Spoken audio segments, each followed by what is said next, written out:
حضرت عمر رضی اللہ تعالی عنہ کا قول ہے، فرماتے ہیں کہ مجھے اس بات کی پرواہ نہیں ہوتی کہ میری دعا قبول ہو رہی ہے کہ نہیں ہو رہی، مجھے اس کی فکر رہتی ہے کہ دعا مانگنے کی توفیق مل رہی ہے کہ نہیں مل رہی.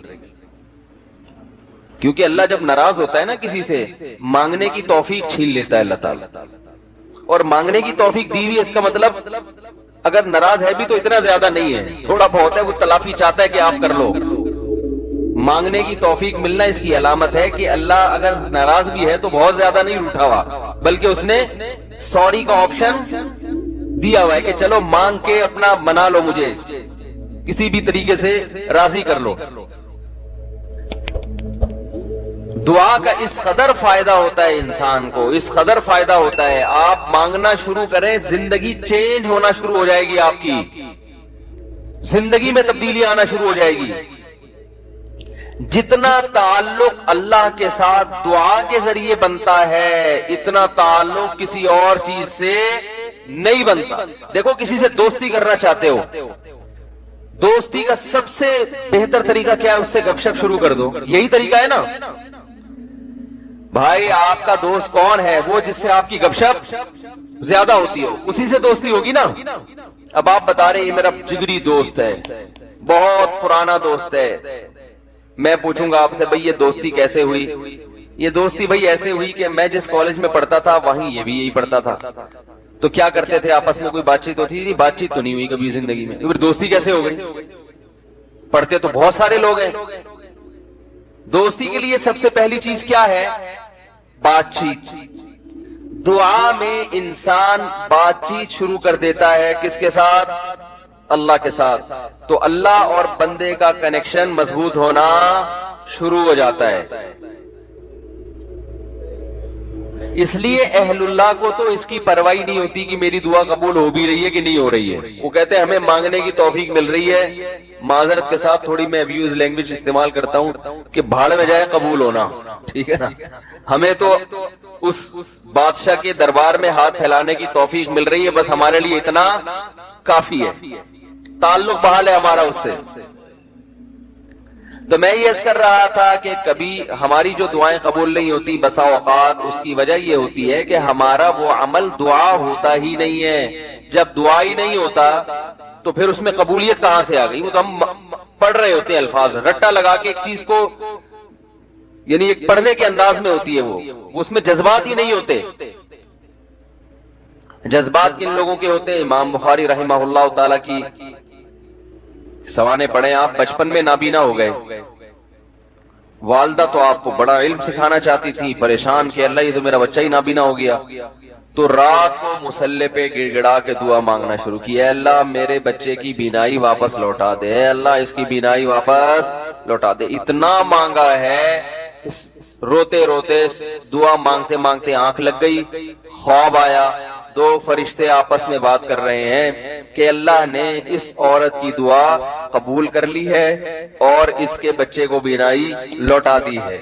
جب آنکھ کھلی ہے تو دیکھا کہ بچے کی بینائی واپس لوٹ چکی تھی، بینائی واپس لوٹ چکی تھی. ہندوستان میں ایک بزرگ تھے، رمضان نام تھا ان کا، یہاں کراچی ہجرت کر کے آ گئے تھے ہندوستان سے. تو جو کوئی اس طرح کے بڑے لوگ ملتے تھے نا جو بھی نیک ہوں پرہیزگار ہوں، تو میں ان سے تھوڑا سا انٹرویو لیتا تھا کہ آپ نے کوئی ایسی کوئی واقعہ دیکھا ہو، کوئی کرامت دیکھی. انہوں نے اپنا بڑا دلچسپ واقعہ سنایا. فرماتے ہیں کہ میں نے اپنی آنکھوں سے دیکھا کہ ہندوستان کے ایک علاقے میں جو بلوائی تھے نا، جو بلوا کرنے والے ہندو تھے، انہوں نے دہشت گردوں نے مسلمانوں کے علاقوں پہ حملہ کر دیا. مسلمان بہت تھوڑے تھے، مقابلہ نہیں کر سکتے تھے. کہتے ہیں کہ ایک بزرگ تھے وہیں کہیں مظاہر علوم کے یا دیوبند کے. مقصد میرا یہ نہیں ہے کہ وہ دیوبند کے علاوہ کوئی بزرگ نہیں ہوتا، وہ چونکہ واقعہ ان کا اس لیے لوگ اس پہ بھی کہتے ہیں کہ اپنے مسلک کو وہ کرنے، وہ اتفاق سے تھے وہاں کے، تو اس لیے میں نے بول دیا. تو وہ مکان کی چھت پہ کھڑے ہو گئے اور اللہ سے دعا مانگنے لگے. بہت گڑ گڑا کے دعا مانگی انہوں نے کہ اللہ ان لوگوں کے شر سے ہمیں بچا لے.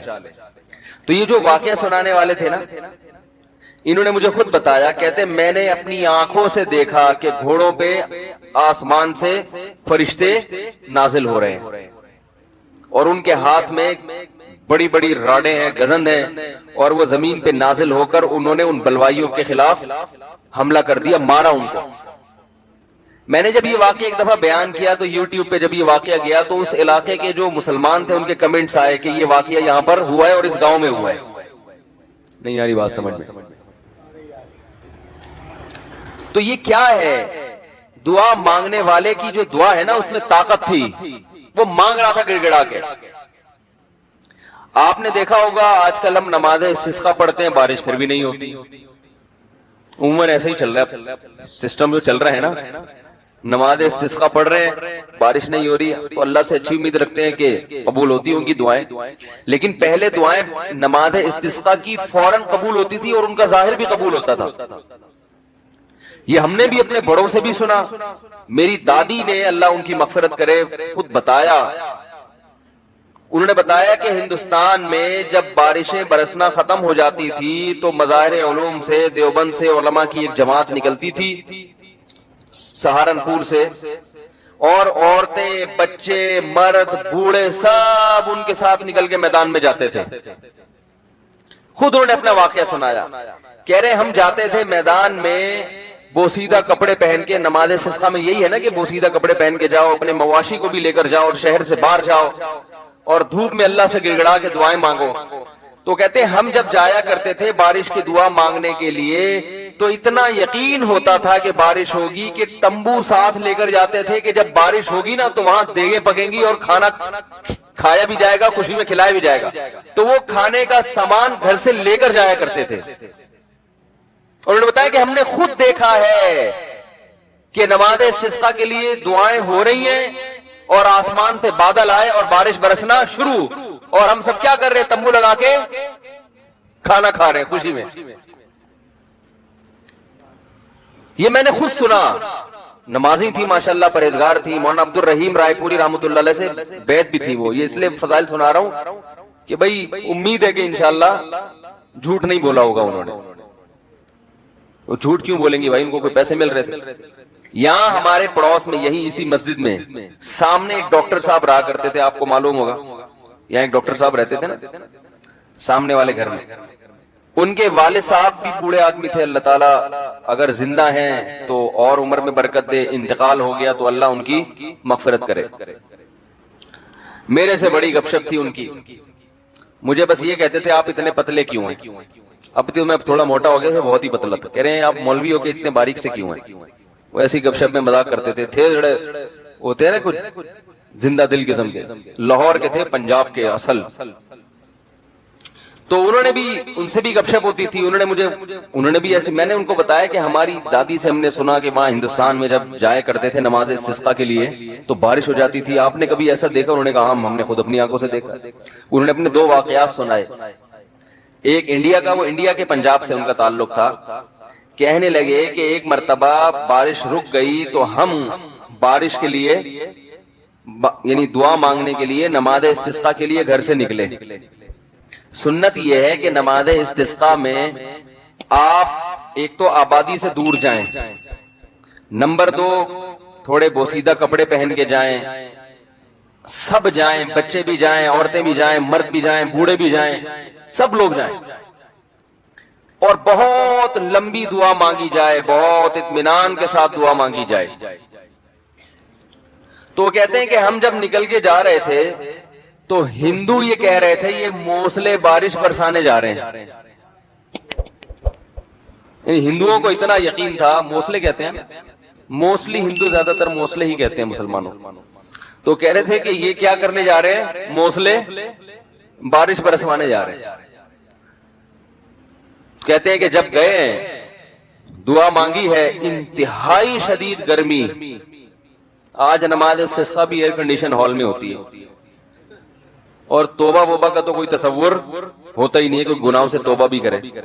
وہ تو یہی ہوتا ہے, اللہ میں پھر فلم دیکھوں گا, جیسی بارش ہوگی تو میں کیا دیکھوں گا جا کے. تو گناہ سے تو قرآن کیا کہتا ہے, یا قوم استغفروا ربکم, گناہوں سے معافی مانگو, یرسل السماء علیکم مدرارا, آسمان سے موسلا دھار بارشیں برسائے گا. تو نماز استسقا کا جو کانسیپٹ تھا وہ یہ تھا کہ آپ اللہ سے اپنے تمام گناہوں کی معافی مانگیں. تو گناہوں کی معافی کا تو ہمارے ذہن میں ہی نہیں ہوتا، اور وہ امام پہ ڈال دیتے ہیں جو بیچارہ دعا مانگ رہا ہے نا کہ اس کی وجہ سے قبول نہیں ہوئی، وہ تو اخلاص سے مانگ رہا ہوتا ہے۔ مسجد کا امام جو ہے وہ پبلک میں ایسے ایسے ماشاءاللہ بدماشوں کی کثرت ہوتی ہے، کوئی بہن کی وراثت کھا کے بیٹھا ہے، کوئی یتیم کا مال دبا کے بیٹھا ہوا ہے، چلو اب دبا لیا، مال کھا لیا، اب توبہ تو کرنا کہ اللہ میں واپس دے دوں گا، وہ نہیں ہوتا۔ اللہ میں قحط سے مر جاؤں، بارش نہ ہو کوئی مسئلہ نہیں ہے، میں مر جاؤں گا قحط سے، مگر میں بہن کا پلاٹ واپس، بولو بھائی، نہیں کروں گا۔ تو پھر کہاں بارش ہوگی میرے بھائی؟ اللہ کہہ رہے تم بدماشی چھوڑنے کے لیے تیار نہیں۔ تو وہ انہوں نے اپنا واقعہ سنایا کہ ہم گئے، ہم نے دعا مانگی، اور وہ جو ہمارے امام صاحب تھے انڈیا میں، کوئی جالندھر یا کوئی لدھیانہ کا واقعہ ہے، کہہ رہے وہ سردے میں گئے ہیں اور اوپر سے اتنی شدید گرمی تھی کہ وہ ہماری کمر جو ہے نا دھوپ کی وجہ سے ایسا لگ رہا تھا جل جائے گی، مگر امام صاحب جو سردے میں جا کے روئے اور پبلک کو رلایا انہوں نے کہ اللہ جب تک بارش برسے گی نہیں یہاں سے ہم ہلیں گے نہیں۔ یہ اب دیکھیں جس کو اطمینان ہوگا وہ اتنی دیر تو سردے میں پڑا رہے گا، ورنہ وہ کہے گا یار کچھ ہونے والا تو ہے نہیں، خام خامے کمر جلا کے آ جاؤ۔ کہہ رہے وہ انہوں نے گڑ گڑائے ہیں، وہ ایسا گڑ گڑائے ہیں اور کمر ہماری جل جل کے لگ رہا تھا کہ وہ خراب ہی نہ ہو جائے۔ اور پھر انہوں نے مجھے خود سنایا واقعہ، کہتے ہیں ہم نے دیکھا کچھ دیر ہوئی ہے، اس کے بعد گہرے بادل آئے ہیں اور وہیں بارش برسنا شروع ہو گئی، اور کہہ رہے جب تیز بارشیں ہوئی ہیں تو ہم جب واپس آ رہے تو ہندو ہنس رہے اور کہہ رہے تھے یہ موسلے بارش برسوا کے آ رہے ہیں۔ ہندوؤں کو بھی یقین ہوتا تھا یہ موسلے بڑے تیز ہیں۔ آج کا جو موسلا ہے میرے بھائی ہم جیسے نالائقوں پر مشتمل ہے، تو پھر ہم اپنی ذمہ داری پوری نہیں کر رہے۔ اللہ کہتے تمہیں یقین نہیں ہے، تو پتہ نہیں کیا کر رہا ہے یہاں بیٹھ کے، ادھر توجہ۔ میں تو دیکھا ہے دعا مانگتے مانگتے نا جیب میں چیک کر رہے ہوتے ہیں کتنے پیسے پڑے ہوئے، 50,000 کا تو ہے نا، وہ خراب تو نہیں ہوا؟ ہاں بھائی آمین، پھر وہ تھوڑی دیر میں یہاں کھو جائے گا، پھر ادھر کھو جائے گا، 10 کام ہو رہے ہیں، دل نہیں لگ رہا، ایک فارمیلٹی پوری ہو رہی ہے، تو یہ کیسے حساب چلے گا میرے بھائی؟ تو دعا قبول ہوتی ہے، بعض دفعہ ایسے ہوتی ہے جیسے میں نے آپ کو بتایا، اس طرح سے بھی ہوتی ہے کہ ادھر مانگی اور ادھر اللہ نے بارشیں برسانا شروع کر دی، اور بعض دفعہ دعا ایسے قبول ہوتی ہے۔ اچھا کچھ کر کے دعا مانگو تو زیادہ قبول ہوتی ہے، کچھ اللہ کے لیے کیا ہو نا، جیسے حدیث میں آتا ہے 3 آدمی غار میں بند ہو گئے، بڑا زبردست واقعہ ہے وہ حدیث میں، غار میں گئے تھے، اوپر سے پتھر لڑکا اور غار کا منہ بند، اب نکلنے کا راستہ ہی نہیں، اور ان کو کوئی آواز بھی نہیں باہر جا سکتی، فون وون تو ہوتا نہیں تھا پہلے، تو اب ان کو یقین ہو گیا کہ اب ہمارا انجام سوائے موت کے کچھ نہیں، اس میں تڑپ تڑپ کے مرنا ہی اور کچھ نہیں ہوگا۔ تو تینوں نے کہا کہ بھائی دیکھو اللہ کو اپنے کسی اچھے عمل کا واسطہ دے کے دعا مانگو، ہم میں سے کسی سے کوئی زندگی میں اچھی نیکی ہوئی ہو جو آپ سمجھتے ہو کہ بہت اچھی نیکی ہے، تو اس نیکی کا اللہ کا واسطہ دے کے دعا مانگی جائے۔ تو مشہور حدیث ہے، جلدی جلدی مکمل کرتا ہوں۔ ایک نے کہا اللہ میں بکریاں چراتا تھا، گھر آیا، اپنے بچوں کو دودھ پلانے سے پہلے میں نے کہا والدین کو پلاؤں گا، والدین سو گئے تھے، تو ساری رات سرہانے ان کے سرہانے کھڑا رہا تھا میں سر کے پاس، ان کو جگاؤں گا بھی نہیں کہ نیند خراب ہو، اور ایسا بھی نہیں ہوگا کہ پہلے بچوں کو پلا دوں، پہلے ماں باپ بعد میں اپنے بچے۔ پوری رات پیالہ لے کے سر کے کنارے کھڑا رہا، جب صبح اٹھے پھر ان کو پلایا، اٹھا بھی نہیں رہا۔ والدین کی خدمت کتنی بڑی نیکی ہے دیکھو۔ اللہم ان کنت فعلت ذلک ابتغاء وجہک فاصرف عنا ما نحن فیہ فاکشف عنا ما نحن فیہ۔ اے اللہ اگر میں نے یہ تیرے لیے کیا تھا اور تجھے یہ میری نیکی پسند آ گئی ہے تو آج جس مصیبت میں مبتلا ہے اللہ اس مصیبت سے ہمیں نجات دے دے۔ کیسی اللہ کی قدرت، وہ پتھر ہلائے اپنی جگہ سے۔ پتہ چلا میرے بھائی ماں باپ کی خدمت بڑی بڑی چٹانوں کو اپنی جگہ سے ہلا دیتی ہے بغیر کسی وجہ کے، اتنا بڑا عمل ہے یہ۔ آج برداشت نہیں ہوتا، نہ باپ کی ڈانٹ برداشت ہوتی ہے نہ ماں کی ڈانٹ برداشت ہوتی ہے۔ دیکھو اللہ چاہتے پورا پتھر ہلا دیتے، لیکن اللہ نے کہا کہ سب کا عمل سامنے آ جائے نا، تو اللہ نے تھوڑا سا ہلایا پتھر کے ابھی ہلکی سی ہوا آئے بس ہے بھائی، تاکہ باقی دو کی نیکیاں بھی سامنے. ویسے تو اللہ کو اتنا پسند آیا کہ اللہ چاہتے تو ہٹا دیتے نا پتھر. دوسرے نے دعا مانگی، اے اللہ میں اپنی چچازاد بہن پہ عاشق تھا، اس سے زنا کرنا چاہتا تھا، وہ موقع نہیں دیتی تھی، بہت سخت عشق والی محبت تھی، بالآخر قحط پڑا، سب کچھ ختم ہو گیا، تو وہ میرے پاس آئی روٹی کے لیے، تو میں نے اس سے کہا ایک شرط پہ تجھے راشن دوں گا کہ تو میری حرام خواہش کو پورا کر. اور بالآخر مجھے اس پر قدرت ہوئی، جب میں زنا کے، وہ مجبور ہو گئی بیچاری، جب میں زنا کے بالکل قریب پہنچ گیا تو اس نے مجھے اللہ تیرے عذاب سے ڈرایا، اتق اللہ ولا تفض الخاتم الا بحقی، کہ تو یہ کام کر تو رہا ہے مگر تو اللہ سے ڈر. اللہ میں اس حالت میں کہ مجھے اس پر مکمل قدرت ہو چکی تھی اور میں عرصے سے تلاش میں تھا کہ یہ میری دسترس میں آئے، آج جب مجھے موقع ملا اور بالکل قریب پہنچ گیا زنا سے، تو اس نے مجھے کہا اللہ سے ڈر، تو اللہ میں تیرے خوف سے پیچھے ہٹ گیا. ان کنت فعلت ذلک ابتغاء وجہک، اے اللہ صرف تیرے لیے کیا تھا، اگر تو اس عمل کو قبول کرتا ہے تو آج جس مصیبت میں مبتلا ہیں اس مصیبت سے ہمیں نجات دے دے. حدیث میں آتا ہے پتھر مزید تھوڑا سا لڑک گیا، اور کیا ہے کہ دھوپ بھی آنا شروع، ہوا بھی، لیکن ابھی نکل نہیں سکتے تھے چونکہ اللہ تیسرے کا عمل بھی سامنے لانا چاہتا تھا. تیسرے نے کہا اللہ میں فلاں شخص کے پاس مزدوری کیا کرتا تھا، مزدوری چھوڑ کے چلا گیا، ایک مزدور تھا میرے پاس، مزدوری لیے بغیر وہ چلا گیا، تو اس کی جمع پونجی سے میں نے کاروبار کیا، بہت کاروبار بڑھ گیا، بہت عرصے کے بعد وہ آیا تو اس نے کہا میری جو مزدوری تھی دے دو، تو میں نے کہا بھائی تیرے پیسے سے میں نے یہ بزنس کیا، یہ سینکڑوں اونٹ، گائے، بیل، بکریاں، یہ سب تیری ہیں. وہ بھی ایسا نیبو نچوڑ کم بغت ساری چیزیں اٹھا کے لے گیا. اتنی معاملات میں آج کل کون صاف ہوتا ہے کہ بھئی تمہارے پیسوں سے کیا تو لے جاؤ، تو وہ بھی لے گیا تو میں نے بھی دے دیا. میں نے کہا اللہ پہ حرام کا نوالا نہ جائے میرے پیٹ میں، تو اللہ اگر میں نے تیرے لیے کیا تھا تو جس مصیبت میں مبتلا ہوں اس مصیبت سے ہمیں نجات دے. حدیث میں آتا ہے پتھر مزید لڑکا ہے، فخرجوا یمشون، بڑے آرام سے باہر نکل گئے. تو دیکھو اس سے پتہ چلتا ہے اللہ کے لیے کچھ قربانی دی ہو تو پھر دعائیں ٹھا کر کے قبول ہوتی ہیں. جو لوگ بینک کی ملازمت چھوڑ دیتے ہیں، بڑی قربانی ہے، ان کی دعائیں بہت تیزی سے قبول ہوتی ہیں. داڑھی رکھنے کا ماحول نہیں ہے لیکن آپ رکھ لو اللہ کے لیے، دعائیں انشاءاللہ تیزی سے قبول ہونا. بولو نا بھائی کیا جا رہا ہے، کیوں قبول ہوتی ہے بھائی؟ سارا دن اللہ کے لیے، سارا دن اللہ کے لیے بھوک پیاس کو برداشت کیا، تو اب اللہ کہتے ہیں تو نے میرے لیے قربانی دی، اب تو مانگ جو مانگے گا میں تجھے عطا کروں گا. حج میں دعائیں کیوں قبول ہوتی ہیں؟ 6-7 لاکھ روپے آپ کے خرچ ہوئے، آپ اتنی دور گئے، آپ نے وہاں دھکے کھائے، تو عرفات کے دن ایسی دعائیں قبول ہوتی ہیں. حدیث میں آتا ہے شیطان خاک سر پہ ڈالتا ہے کہ آج میری پورے سال کی محنت برباد ہو گئی ہے. لیکن ہم نے دیکھا ہے عرفات میں بھی دعائیں نہیں مانگ رہے لوگ، وہاں بھی ایک اجتماعی دعاؤں کا ماحول بنایا ہوا ہوتا ہے، ایک آدمی بیٹھا ہوا سب آمین آمین لگا رہے ہیں. بھائی وہاں تو کم از کم جا کے کچھ الگ سے اللہ سے گڑگڑا کے مانگ لو، دل لگاؤ اس دعا میں. دعائیں قبول ہوتی ہیں صفا و مروہ کی پہاڑیوں پر.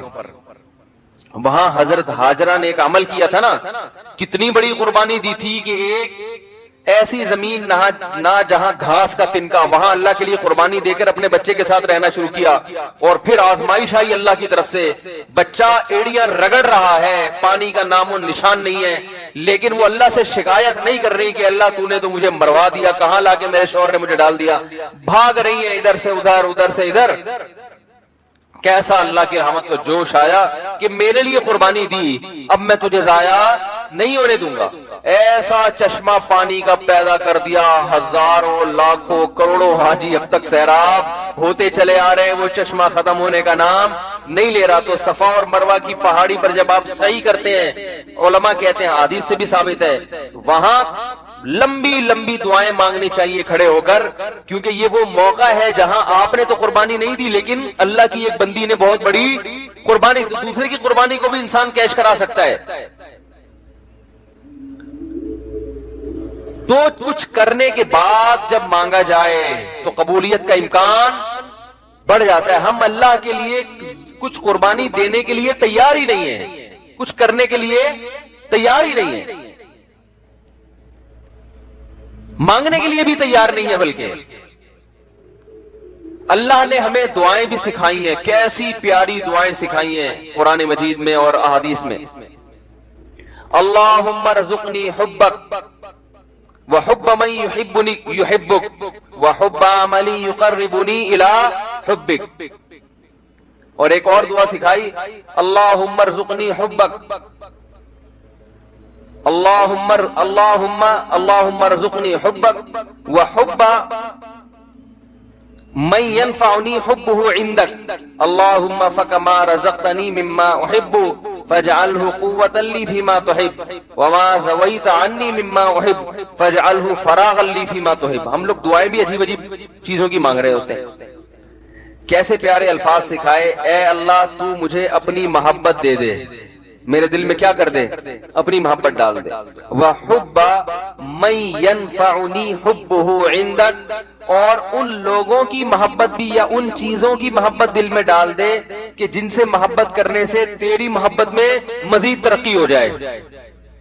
ایسی چیزوں کی محبت دل میں ڈال دے کہ ان کی محبت کا فائدہ ہو آخرت میں اور تیری محبت میں اضافہ ہو جائے. جیسے والدین کی محبت, بیوی بچوں کی محبت, اس سے اللہ کی محبت اور بڑھتی ہے نا, تو اللہ کا حکم ہے. علماء کی محبت, نیک عمل کی محبت. اللہم فکما رزقتنی مما احب, اے اللہ تو نے جو مجھے میری محبوب چیزیں عطا کی ہیں تو فجعلہ قوۃ لی فیما تحب, تو ان کو ذریعہ اور وسیلہ بنا دے اپنی محبت میں اضافے کا. یعنی وہ مجھ سے چھیننا نہیں وہ چیزیں, بلکہ ان سے ان کا استعمال اس طرح سے ہونا شروع ہو جائے کہ وہ دین میں اور ترقی کا ذریعہ بننا. جیسے کسی کو اللہ نے مال دیا تو مال سے ہر ایک کو محبت ہوتی ہے, تو یہ مال اور آخرت میں ترقی کا ذریعہ بن جائے. وما زویت عنی مما احب, اور جو میری محبوب چیزیں تو نے مجھے نہیں دی, میں چاہتا تھا لیکن نہیں ملی, تو ان کا نہ ملنا تیری محبت میں ترقی کا ذریعہ بن جائے. کیسے عجیب الفاظ ہیں دیکھو. اور یہ کس نے بتائے؟ امی نے, جو نہ لکھنا جانتے اور نہ پڑھنا جانتے. یہی ہوتا ہے نا, کچھ چیزیں آپ کو مل جائیں گی, آپ کی پسند کی کچھ نہیں ملیں گی, تو اللہ جو پسند کی چیزیں مل گئی ہیں ان سے بھی آخرت میں ترقی ہو جائے, جو نہیں ملی ان کا نہ ملنا آخرت میں ترقی کا ذریعہ بن جائے. ہر چیز گھوم کے کہاں آ رہی ہے؟ اللہ کی ذات کی طرف. تو بھائی رمضان کی چند گھڑیاں باقی ہیں, کچھ وقت نکال کے اللہ سے گڑ گڑا کے, علماء کہتے ہیں روزانہ 24 گھنٹے میں ایک ٹائم ایسا ہونا چاہیے کہ جس میں آپ روز ایک وقت اللہ سے تفصیل سے گڑ گڑا کے دعا مانگ کے معمول بنائیں اپنا. بات سمجھ میں آ رہی ہے بھائی کہ نہیں آ رہی؟ روزانہ 24 گھنٹے میں کم از کم ایک وقت, وہ سب سے افضل وقت ہے رات کا آخری حصہ. اگر اس ٹائم نہ ہو سکے تو جو وقت آپ کو ملے, لیکن مانگنا ضرور ہے. اور یہ یقین کر لینا ہے کہ جس کے سامنے ہاتھ پھیلا رہے ہیں وہ محروم نہیں کرتا. نبی صلی اللہ علیہ وسلم نے فرمایا, ان اللہ لا یستحیی, اللہ تعالیٰ کو اس سے حیا آتی ہے, ان یردہما خائبین, کہ جب کوئی بندہ اس کے سامنے ہاتھ پھیلائے تو اللہ اس کو خائب و خاسر واپس لوٹائے. اس بات سے اللہ کو حیا آتی ہے. تو وہ قبول ہوگی, یا تو اللہ وہی چیز عطا کر دیں گے, یا اللہ تعالیٰ اس کا کوئی نعم البدل عطا کر دیتے ہیں. وہ نعم البدل عطا ہوتا ہے تو آپ کو وہ چیز نظر نہیں آ رہی ہوتی, نعم البدل کو آپ سمجھتے ہی نہیں کہ نعم البدل ہے. اور بعض دفعہ اللہ ایسا کرتے ہیں کہ جو چیز آپ مانگ رہے ہیں وہ نہیں ملتی, لیکن کوئی مصیبت آنے والی ہوتی ہے جو اللہ آپ سے ٹال دیتے. آپ کہہ رہے ہیں کہ اللہ اس مریض کو شفا دیتے, وہ ٹھیک نہیں ہو رہا, وہ دوسرا بھی مرنے والا تھا, وہ دوسرے پر بیماری حملہ کرنے والی تھی, اللہ نے اس کو حملے سے روک لیا. کتنا بڑا فائدہ ہو گیا. اور بعض دفعہ یہ ہوتا ہے کہ جو چیز آپ مانگ رہے ہیں وہ نہیں ملتی, لیکن اس مانگنے سے جو مقصد تھا وہ مقصد مل جاتا ہے. آپ کو کوئی پریشانی آئی, آپ دعا مانگ رہے ہو اللہ وہ پریشانی ٹال دے, اللہ نے وہ پریشانی تو نہیں ٹالی, لیکن اس کی وجہ سے جو آپ کا دل پریشان ہو رہا تھا وہ دل کی پریشانی کو دور کر دیا. تو مقصد حاصل ہو گیا کہ نہیں ہو گیا؟ ارے آپ مانگ رہے تھے اللہ غربت دور کر دے, تو غربت کی وجہ سے ٹینشن ہو رہی ہے نا, اللہ نے ٹینشن دور کر دی جو پیسے سے مقصد ہے. ہو غریب مگر مزہ ویسے آ رہا ہے جیسے مالداروں کو آتا ہے. بہت مشکل ہے سمجھانا, کیا کریں یار. ہو غریب مگر اندر سے دل کیا ہو گیا؟ مالدار ہو گیا. سکون وہ ملے گا جو اللہ نے مالداروں کو بھی عطا نہیں کیا ہوگا، ویسا سکون مل جائے گا. بیماری میں دعا مانگ رہے ہو اللہ شفا دے دے، شفا تو نہیں ملی مگر اسی بیماری پر اطمینان نصیب ہو گیا جو ایک صحت مند آدمی کو ہوتا ہے. صبر نصیب ہو گیا. اور کچھ نہیں تو آخرت کے میں اللہ کے بینک میں یہ دعا کیا ہو جاتی ہے؟ جمع ہو جاتی ہے اور آخرت میں اس کا اجر ملے گا. ایک روایت میں آتا ہے جب بندہ دیکھے گا اپنے عمل کو قیامت کے دن، اے اللہ یہ اتنی ساری چیزیں میرے لیے گفٹ، یہ کیا؟ اللہ کہیں گے یہ تیری وہ دعائیں ہیں جو آخرت کے لیے ہم نے اسٹاک کر دی تھی. وہ کہے گا کاش میری کوئی دعا بھی قبول نہ ہوئی ہوتی. تو میرے بھائی اہل اللہ اس لیے مانگتے ہیں. اور دیکھو ایک آخری بات کہ قبول نہ کرنا نہ کرنا کس کا کام ہے؟ اللہ کا. دیکھو جب ہم کوئی بیمار ہوتا ہے تو ہم کہتے ہیں یار اس کو ہاسپٹل میں ایڈمٹ کرواؤ، جو اپنی ذمہ داری ہوتی ہے آپ وہ پوری کرتے ہیں. اب آپ نے جب ڈاکٹروں کے حوالے کر دیا تو ایک تسلی ہو جاتی ہے نا کہ یار ہمارا جو کام تھا ہم نے کر دیا ہے، اب ہم کیا کریں، اب تو ڈاکٹروں کے حوالے ہے، یا وہ علاج کرتے ہیں تو ٹھیک ہے، نہیں کرتے تو ابھی ان کا ہیڈیک ہے، ہم کیا کر سکتے ہیں. اب تو تسلی تو ہو جاتی ہے نا. تو مسلمان جب اللہ کے دفتر میں فائل جمع کرا دے، معاملے اٹکے ہوئے آپ نے اللہ کے آفس میں فائل جمع کرا دی کہ میں نے اپنا کام کر لیا، گڑ گڑا کے دعا مانگ لی ہے، تو مسلمان کو بھی ایک تسلی ہو جاتی ہے کہ بھائی اب اللہ کے حوالے ہے، وہ قبول کر لے تو بھی ٹھیک ہے، نہیں کرے تو وہ انشاءاللہ اب فیصلہ کس کے حق میں ہوگا؟ میرے حق میں، کیونکہ اللہ تعالیٰ ضائع نہیں کرتا اپنے بندے. تسلی ہو جاتی ہے کہ اب یہ دعا قبول ہو تو بھی ٹھیک ہے، قبول نہ ہو تو بھی ٹھیک ہے. تو دعا سے مسلمان کو کیا ملتا ہے؟ اطمینان ملتا ہے، سکون ملتا ہے. تو ادعوا ربکم تضرعا وخفیا، اللہ فرماتے ہیں چپکے سے مانگو اور عاجزی اور انکساری کے ساتھ مانگو. اللہ تعالیٰ سے دعا ہے کہ اللہ ہمیں دعاؤں کا مانگنے والا بنا دے. اور سب سے زیادہ پتہ ہے کیا مانگنا ہے رمضان میں؟ ہدایت کی دعا مانگنی ہے. میرے گناہ چھڑوا دے اللہ مجھ سے. لیلۃ القدر میں جو دعا ہے اللہم انک عفو تحب العفو فاعف عنا، اے اللہ معاف کر دے. تو کیا مطلب کس چیز سے معاف؟ میرے گناہ معاف کر دے. تو مطلب یہ ہے کہ میں آئندہ نہیں کروں گا، معاف کر دے. ہم یہ دعا مانگ رہے ہوتے ہیں کہ اللہ کرتا تو رہوں گا میں موت تک لیکن تو معاف کر دے. تو ایسا نہیں ہوتا میرے. ایسا کریں گے تو کوئی بھی نہیں آئے گا نا. اب اللہ کی طرف کون آئے گا پھر؟ جب اسی طرح بدماشی میں ہی اللہ خوش ہے تو نہیں خوش ہوتا اللہ تعالیٰ ایسے. تو اللہ سے توبہ کی توفیق مانگی جائے. اللہ میں ان گناہوں کے دلدل میں پھنس چکا ہوں، تو مجھے اس دلدل سے نکال لے. تو یہ بھی زیادہ مانگنی چاہیے دعا. اللہ تعالیٰ ہماری تمام دعاؤں کو حاجات